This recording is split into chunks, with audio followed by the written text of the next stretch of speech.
Okay, so today we continue on, and now we're getting 18th and 19th century artistic innovations. This is the birth of the modern world, politics, the economy, science, social upheavals. But the most important thing going on is the Industrial Revolution, which begins in England. There are rebellion in the colonies in France, so the Western world was agrarian, but now it's turning into industry with progress, democracy, liberty, capitalism, socialism, urbanism, more people leaving farms, going to live in cities, technology and science.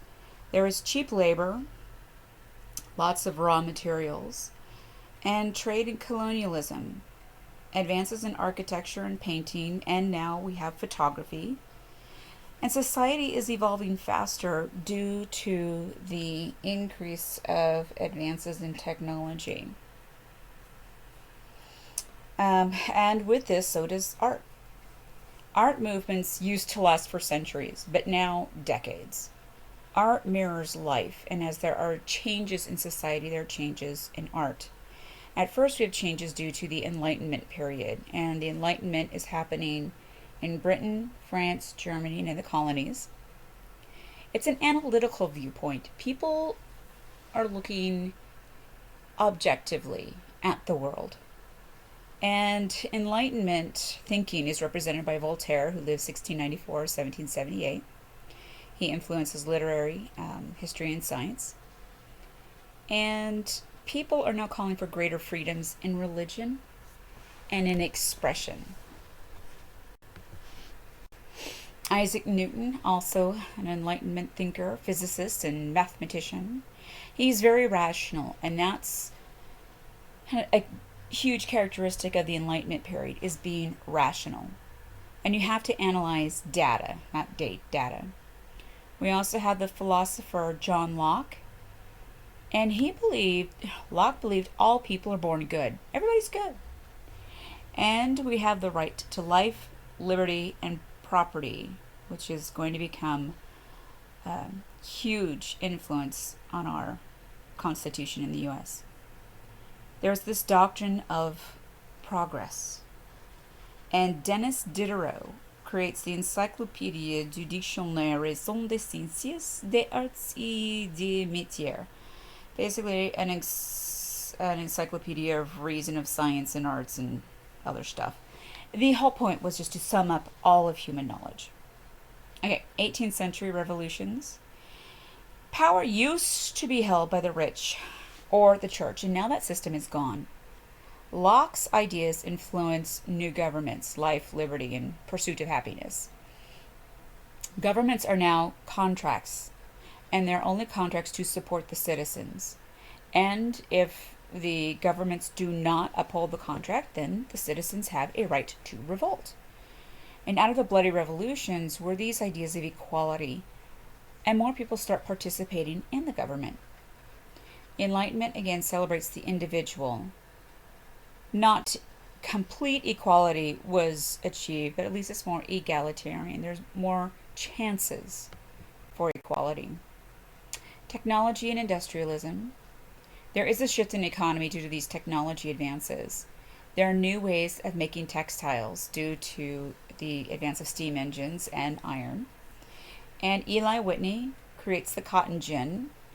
And now cotton can be harvested and processed much quicker. It used to all be done by hand. So now so much more can be created that now they need mills in order to run these things, since now it can be done so much faster and they have so much more. And the steam engine, built by a Scot, James Watt, helps with that. Lots of mining in England for coal, ore, and iron. And the Industrial Revolution in England is during the second half of the 18th century, so the last half of the 1700s. And we have a new working class, and this is going to redefine labor. So these people, these new working class, they're leaving the farms, they're traveling to cities and looking for jobs. So that makes the cities grow. People are making some more money, so now we have consumerism because people are able to buy things. So this brings about an evolution in art. Again, art illustrates the changes in society. The early 18th century was the Rococo. That's the beginning of the 1700s. And that was in France, supported by the aristocracy. And it was very frou-frou, showing people out having these wonderful picnics. And, oh, isn't life wonderful if you're rich? But in the last half, it's romanticism. It emerges. And this is showing the dramatic works to show artists' imagination. There's also some neoclassicism in the late 1800s or late 18th century, and it's a moralizing narrative, kind of dealing with the lessons that should be learned out of all these rebellions. So they are influenced by Greek and Roman history, and they also reflect on political events such as the French Revolution. 19th century, the 1800s, back to realism and showing the commoner, showing real life. And then we have Impressionism. And this is late 19th century, so the latter half of the 1800s. And this is a new visual mode. New subjects and avant-garde desire for experimentation and innovation. And this happens with photography in collapsible metal tubes for paint. Ironbridge. Let's talk about the Ironbridge. Markets need transportation. More items are being produced and they need to go out, and they also need to be traded to other countries. Britain becomes a global power and the largest empire. Engineering and material innovations, iron. Once it was made by smelting with heat and charcoal, but England had a shortage of coal, so iron used to be imported. But in 1709, Abraham Darby creates a process for smelting iron using coke, which is processed coal, in place of charcoal. So once people in England can do this, it becomes so much easier to smelt iron themselves. So now there's a boom for iron production in England. Iron ore and coal are abundant. Abraham Darby II, this is Abe's son, refines the process, and then Abe's son, Abe, so this is Abraham Darby III, would construct the first iron bridge. Now, new architectural forms are needed to use iron in construction. Factories are needed, mills are needed, warehouses are needed, and dockyards are required. All of these require larger, stronger, and fire-resistant, and cheap and practical places, and iron is perfect. They still use arches and post and lintel. Now, Abraham Darby III was born in Cole, Brookdale, kind of appropriate, Cole, on April 24th, 1750, to a Quaker family. His dad died when he was 13, but in 1768, at the age of 28, or 18, he takes over the management of the foundry, and he makes it one of the most advanced iron production facilities in England. He partners with Thomas Pritchard, and the two construct the Iron Bridge. Abraham Darby III marries Rebecca Smith in 1776. They have 7 kids. 4 live to adulthood, and he has 2 sons, Francis and Richard. They were also involved with the company after Darby dies at age 39 in 1789. Thomas Pritchard. He was born in Shrewsbury, and his dad, John, was a carpenter who specialized in joinery. This is where you take the different pieces of carpentry and able to piece them together in very specific joints, and it takes a very specific set of skills. Pritchard trained to be a joiner, but he became an architect and interior designer, and he was known for building funerary monuments. He marries Eleanor Russell in 1751. They have 4 children, but 3 die as babies. They move to Ayton in 1769, where he designs bridges, including the Cole-Brookdale Bridge. He died a month after construction began, and is buried at St. Julian's in Shrewsbury, a church he helped rebuild. The Iron Bridge. It is the first arch bridge in the world of cast iron, and it is one of very few remaining of these early examples. It spans the Severn River from two stone piers on the banks of the river. We've got a picture here. So there are stones on the bottom where they rest. And it is shaped in the form of a wide arch. It reaches 100 feet from pier to pier, 100 feet.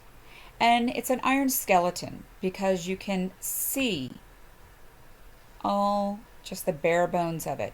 So when you see it like this and nothing's added to it, it's just called an iron skeleton. And this will be seen in other iron projects. The Crystal Palace in England in 1851, we'll discuss later, and the Eiffel Tower still exists, 1889. The strength of iron allows for a minimal amount of material, so it's going to give a very light, open form. And this is Pritchard's original idea. He proposed the structure to John Wilkinson, an iron master, in 1773. The reason the bridge was made was to solve a transportation problem. The only way to cross the Severn River was by ferry. They needed a more reliable crossing. So Wilkinson enlists Darby to cast it and build the structure.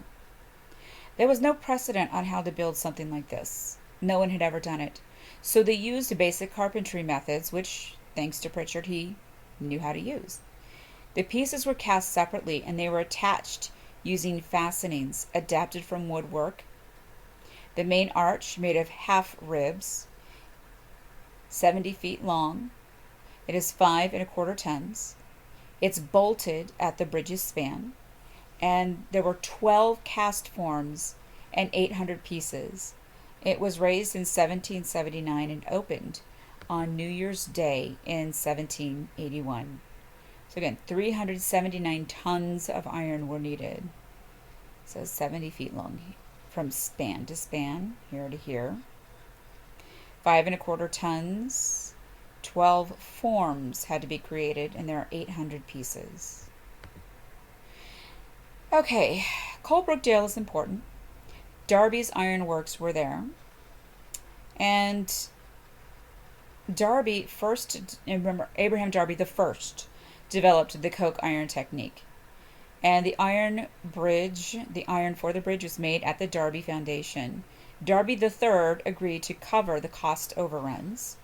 And 379 tons of iron were used, and it was much more than thought, much more expensive than planned. But Darby kept his promise and covered it, but that put him in debt for the rest of his life.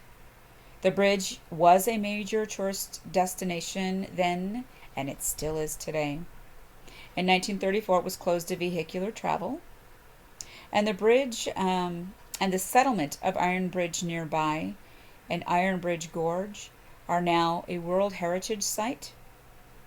It was the modern marvel of its time, and it's still an important monument because this is the embodiment of progress, taking a new form but using old techniques and making new techniques to create something new.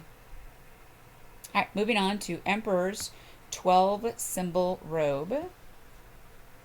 We get silk from caterpillars called silkworms. The silkworms are raised from eggs and they're grown in trays. They are fed mulberry leaves until the pupa phase. Then they form cocoons. They make these fine filaments which extrude from the body, and each filament is 100 to 200 feet in length. The moth is killed with steam or heat before it can come out of the cocoon. Then the cocoon is softened in hot water, and the filaments are carefully unwound onto a reel, and the filaments are then twisted together to form a yarn, and silk can be easily dyed. There were various stories about how silk was first discovered. Lady Shi Ling, 2698-2598 BCE, was a chief wife of Yellow Emperor Huang Ti, and he reigned from 2697-2597. She is credited with this as she watched a silkworm cocoon as it fell off of a tree and into her cup of tea, and then watched as it was unraveling. Now we're not sure if this is the actual way, but by the second millennium, sericulture or silk farming was well established. Sericulture, silk farming. And then, of course, we have the Silk Road. This was a caravan of trails going from Central Asia, linking China to the Mediterranean world. Very important. It encouraged contact between the East and the West. It was opened in the 2nd century under Han Emperor Wu, and silk is brought to Persia and Mesopotamia.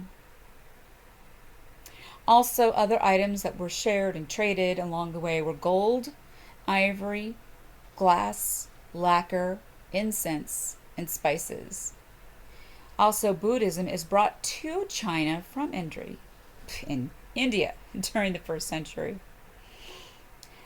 We have the use of silk in art. So we have textiles now, brocades, damasks, and velvets. Example of brocades and damask, and sometimes it's raised, you can actually feel it. And those are made into carpets and tapestries. These can be patterned on a loom. Silk can also be used in embroidery. Silk can be used for decorative borders on fabrics. And they were used as bands that were stitched into clothing. And narrow silk strips were used to bind religious books and scrolls. So lots and lots of purposes for silk. Also, there was calligraphy on silk and landscape painting on silk. And silk today is still worked into fine art. Imperial China. There were 2 main periods when we talk about Imperial China, early and late. Early involves 2 dynasties, Qin and Tang, and the late is the Song and Qing. There was great stability during this time period. Power was achieved through merit, not wealth or tradition. And Imperial China came into contact with foreign nations, so there's territorial expansion. There's also increased immigration. So this brings cultural vibrancy and religious pluralism. You have Confucianism, Taoism, and Buddhism. Society is focusing on art. It is most literate at this time, and they value poetry and calligraphy. Painting is esteemed, as well as the technology. We have paper and porcelain, and there are advances in art. Ceramics are produced on a vast scale with very distinct green and blue glazed works, and of course silk, highly valued. So let's talk about the Emperor's 12-symbol robe. It was produced during the Qing dynasty, so that would be the late imperialist period, and it is the last imperial dynasty of China. These robes would be worn exclusively by the emperor and his immediate family. 12-symbol robes were formalized as a particular type in the Qing dynasty, and few survive. The piece in our art production booklet is in the MoMA, which is the Museum of Modern Art in New York. Gold and silver thread on blue silk. There is also black, white, and pale blue silk. And there are 12 imperial symbols: the sun and the moon and constellations, mountains, dragons, and birds, cups, water, weed, millet, which is a type of grain, fire. And we have a Fu symbol, which is a geometric border, which is like the Greek meander form. So this will be around the edges. This one is called specifically a dragon robe. So it's going to include more dragons. There are 9 large dragons on it, as well as clouds, waves, and mountains to show orderly universe. It also has a Wan and Shu medallions. Wan being a Buddhist symbol and the Shu being a Taoist symbol, and bats. Okay, so the Wan is here on the left. Yes, it looks like a swastika, but the swastika was created before the Nazis ever got their little hands on it. And the Nazi swastika is tilted. And this is the Taoist symbol, Shu. The dragon is a symbol of authority. And the robe's 9 dragons are set in specific areas around the robe. 4 are at the neck. 2 are in profile, symmetrically at seams at the front and back of the robe. And another one is hidden inside. This robe would have been with other regalia, badges, a hat, a detachable collar, necklaces, and satin boots. We know this because of paintings we have seen and photos showing the emperor in ceremonial dress. Now, there were imperial silk workshops because silk was very expensive, and creating one of these robes was also extremely expensive as it required intense skilled labor. It took one person 16 days just to make the pattern. It took one person, it would also take 1 year and a month for the gold work, and a year and 4 months for the rest of the embroidery. So here's an example. This is not, I think this is a food, this is an axe. Here is going to be the example of the meandering thing. I think that was the wand. Okay, there's the dragon there. See a dragon here. And just, so you have to look, but you'll find the symbols everywhere. And that is the 12 symbol robe. I know where the swastika is. All right, Ophelia study number 2. Now we're going to talk about photography. With photography, all processes were founded on effects of light and optics. The camera basically is just simply a sealed box with a single hole, the lens, and light-sensitive material is inserted into the box. You open the lens, and then light enters the lens onto this light-sensitive material inside, and it's going to capture the image of the space directly in front of the camera. And this evolves from the use of something called camera obscura, a device from ancient times, where you would trace images manually onto paper or canvas. Joseph Nicefori Niep produced the oldest surviving photograph in 1826 or 1827. He is considered the inventor, and it captured the view of an outside window of his home on polished pewter plate, and it was made light sensitive by coating it with bitumen.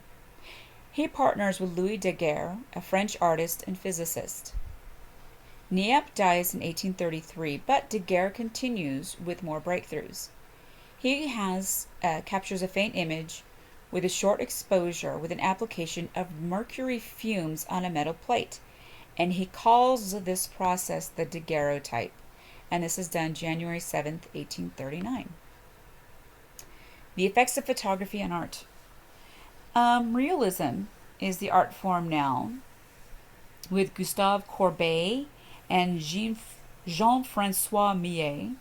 They both went to make images of the world around them in paint.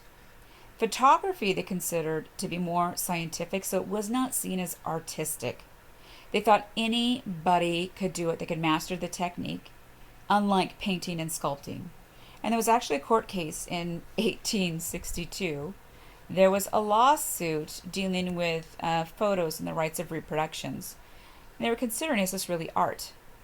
Ingres, these are painters, Ingres, Flandrin, and Deschavannes, state that photography consists of a series of completely manual operation with no doubt, which no doubt requires some skill and manipulation involved, but never resulting in works which in any circumstance ever be compared with those works which are the fruits of intelligence and the study of art. No comparison which might be made between photography and art. They did not consider photography an art form. However, some artists did see the benefits of photography. They could use these photos as a tool to aid their memory while painting. So some do experiment with photography, and they do intend them to be seen as art objects. Julia Margaret Cameron. She is born June 11th, 1815 in Calcutta, India. Her dad, James Prattle, is a Brit. He is an official in the Indian civil services there. Her mother is French. Her name is Adeline. And she sends Julia and her siblings to be raised in France by her grandmother. They live there for 15 years, being educated there, and then move back to India. There, Julia meets and marries Charles Hay Cameron, a member of the Law Commission in Calcutta. They marry in 1838. He retires 10 years later and they move to London. Then they move to the Isle of Wight and finally Ceylon, which is Sri Lanka. And she dies January 1st, 1879. She took her first picture in 1864 at the age of 48. Her camera was given to her as a present by her newly married daughter Julia and son-in-law Charles Norman. Her daughter sent her the camera because the mother, her husband and sons had gone to Ceylon, to Sri Lanka, to manage a plantation they owned there and would later move to. She felt very alone, and so to give her something to do, the daughter sent her the camera. Soon she was producing and exhibiting photos, and Charles Darwin and Longfellow and Lord Alfred Tennyson, who was also a friend of hers, went to her exhibits. And she wants to echo historical paintings. She includes family, friends, and servants in her photos, and her work is influenced by David Wilkie Winfield's soft focus style.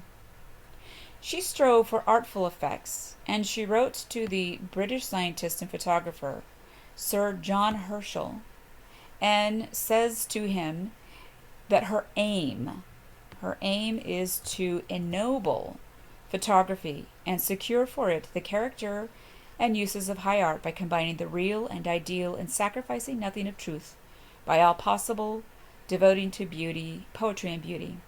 And she did actually help elevate photography as an artistic style. The particular piece, Ophelia Study Number 2, it's an albumen print, 1 foot 11 inches by 10 2/3 inches. This process is invented in 1850 by Louis Desiré Blancard-Evard, and it's the first commercial process using negatives. The sitter is most likely Mary Pinnock, a local woman of Freshwater. This is a little city on the Isle of Wight, and it's typical of Cameron's females. The sitter is seen close up. She wears a dark drape pinned at the neck with a white flower. She has long curly hair around her shoulders, and on her head is a woven hat with a flower. Her head is turned slightly to the right. Her gaze looks down. Her mouth is slightly open as she stares into space. Background's not delineated, could be foliage, not quite sure what it is. And she titles this as Ophelia. Ophelia is a tragic figure in Shakespeare's Hamlet. Ophelia loves Hamlet, but he is consumed with a desire to avenge his dad's death. So he rejects Ophelia because he has to stay focused on taking care of the man who murdered his dad. And Ophelia becomes very sad and she falls into a brook and drowns. And it's open to interpretation. Not sure if it's suicide or if she just couldn't get out of the water. Romantic subjects are typical of Cameron's photos. She loved to explore literary themes. She would use literature, Arthurian legends, and mythology.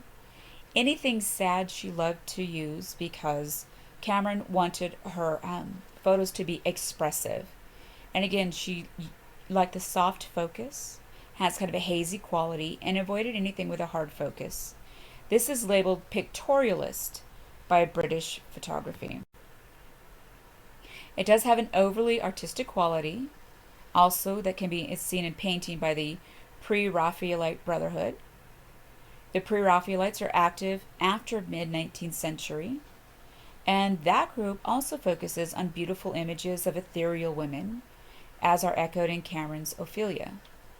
Pre-Raphaelite artist John Everett Millais, Millais, painted his own Ophelia in 1851. Cameron attempted to ally her photos with the artistic trends of her age. So here we have, this is Cameron's photo right here.